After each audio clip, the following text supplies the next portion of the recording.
এবং রাষ্ট্রীয়ভাবে এই বয়কটটি করতে হবে যে স্পিরিটকে নিয়ে তরুণ প্রজন্ম এত বড় একটি আন্দোলন করেছে, ওই স্পিরিটটি আমরা এভাবে নষ্ট হতে দিতে পারি না। আমাদের আরো বিশেষ কিছু জায়গায় কথা বলতে হবে। দেখুন, এই যে আন্দোলনটি ছাত্রদের মাধ্যমে শুরু হয়েছিল, শেষ হয়েছে ছাত্র জনতার আন্দোলনের মাধ্যমে। এই আন্দোলনটি একটি সামাজিক আন্দোলন দিয়ে শুরু হয়েছিল, কিন্তু শেষ হয়েছে একটি ফ্যাসিস্ট সরকারের পতনের রাজনৈতিক আন্দোলনের মাধ্যমে। কিন্তু গুরুত্বপূর্ণ যে বিষয়টি আমরা আপনাদের সামনে স্পষ্ট করতে চাই, এই বৈষম্য বিরোধী ছাত্র আন্দোলন কোনো রাজনৈতিক প্ল্যাটফর্ম নয়। আমাদের জায়গা থেকে স্পষ্ট বার্তাটি হচ্ছে, এই বৈষম্য বিরোধী ছাত্র আন্দোলনে আমরা যারা রয়েছি, আমরা কোনো অথরিটিও নয়, আমরা কোনো ডিসিশন মেকার নয়, কোনো পলিসি মেকার নয়। কিন্তু আমরা কি আসলে যেই অন্তর্বর্তীকালীন সরকার রয়েছে, সেই অন্তর্বর্তীকালীন সরকার যেহেতু এই বৈষম্য বিরোধী ছাত্র আন্দোলনের এত বড় একটি অভ্যুত্থানের মাধ্যমে সৃষ্টি হয়েছে, আমাদের এটি নৈতিক এবং দায়িত্ববোধের জায়গা থেকে আমরা একটা প্রেশার গ্রুপ, যেই প্রেশার গ্রুপ আগামীর রাষ্ট্র আমরা কিভাবে বিনির্মাণ করতে চাই সেই দাবিগুলো তুলে ধরবে। কেউ যদি আবার পূর্বের সেই তথাকথিত যে প্রথাগুলো, রীতিনীতিগুলো আবার আমাদের উপরে চাপিয়ে দেওয়ার চেষ্টা করে, আমরা একটি গ্রুপ হিসাবে সেগুলো যদি আবার আমাদের মানুষের চাহিদা মতো না হয়, আমরা স্ট্রংলি আমাদের ভয়েসটি রেইজ করবো, সেটির সাথে দ্বিমত পোষণ করব। এখন সবচেয়ে বড় সমস্যাটি কোথায়?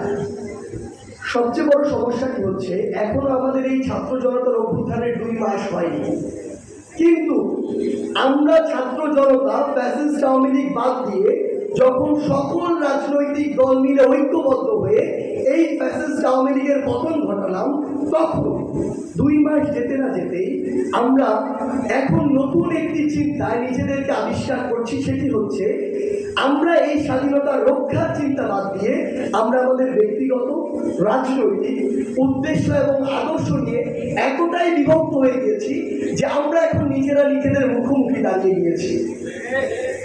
কিন্তু সবচেয়ে বড় কথা হচ্ছে, আপনি যখন ইতিহাস ঘাটবেন, এরকম বড় বড় বিপ্লব, অভ্যুত্থান, গণ অভ্যুত্থানের ইতিহাস ঘাটবেন, দেখবেন মাত্র 2 মাস নয়, 6 মাস, 1 বছর, 2 বছর, 3 বছর পরেও অসংখ্য প্রতিবিপ্লব হয়েছে। যেই প্রতিবিপ্লবটি এত ব্যাপক আকারে হয়েছে যে ওই বিপ্লবের সমস্ত স্পিরিট, ওই বিপ্লবের সাথে সংশ্লিষ্ট সকল মানুষকে একদম সমূলে উৎপাদন করেছে পরের প্রতিবিপ্লবের মাধ্যমে। সেই জায়গা থেকে আমি আপনাদেরকে অনুরোধ করব, আমরা বারবার এটি বলি, এটি সকল ফ্যাসিস্ট আওয়ামী লীগ বাদ দিয়ে সকল রাজনৈতিক দলের, সকল ধর্মের, সকল মতের, সকল পেশার মানুষের আন্দোলন ছিল। কিন্তু এখনই যদি আমরা আমাদের রাজনৈতিক উদ্দেশ্যকে সামনে রেখে এরকম 1, 2, 3, 4, 5 অসংখ্য ভাগে বিভাজিত হয়ে যায়, বিশ্বাস করুন, ওই যে ফ্যাসিস্টের দোসররা যারা এখনো দেশের প্রত্যেকটি কোনায় রয়েছে, গর্তে ঢুকে রয়েছে, তারা যখন দেখবে আপনি নিজেদের মধ্যে খামচিতে লিপ্ত হয়েছেন, তখন তারা এই সুযোগে ওই গর্ত থেকে বের হয়ে 2 সাইডের পিছন থেকে এমনভাবে হামলা করবে যে আমাদের যে বিপ্লব, সেই বিপ্লব সমূলে ধ্বংস হয়ে যাবে। সেই জায়গা থেকে আমি জানি, যেখানে আজকে বাংলাদেশের সকল রাজনৈতিক আদর্শের বা মতাদর্শের বিশ্বাসী মানুষের উপস্থিত রয়েছেন, আমাদের বৈষম্য বিরোধী ছাত্র আন্দোলনের পক্ষ থেকে আপনাদের প্রতি অনুরোধ, যতদিন না দেশের স্থিতিশীল অবস্থায় এসে এই যে কাঠামোগুলো সেগুলো সংস্কার হয়ে সুষ্ঠু একটি নির্বাচনের মাধ্যমে নির্বাচিত একটি সরকার বাংলাদেশে আসছে, জনগণের একটি সরকার বাংলাদেশে আসছে, আমরা আমাদের জায়গা থেকে আপনাদেরকে অনুরোধ করি একটি জাতীয় ঐক্যে, যেই জাতীয় ঐক্যটি হবে সকল রাজনৈতিক ভেদাভেদ ভুলে গিয়ে ঐক্যবদ্ধ থাকা, যেন যেই ফ্যাসিস্টরা দেশ ছেড়ে পালিয়েছে তাদের দোসররা আবার ঐক্যবদ্ধ হয়ে আমাদের উপরে পাল্টা কোনো ছোবল না দিতে পারে।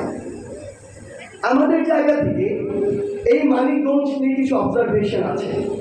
আমাদের সামনে যে তরুণ প্রজন্ম, এই তরুণ প্রজন্মের একটা অংশ, কিছু মানুষ উদ্দেশ্য প্রণোদিতভাবে এই জেলা থেকে শুরু করে বাংলাদেশের প্রায় প্রতিটি জেলায় উদ্দেশ্য প্রণোদিতভাবে কিছু কাজ করছে।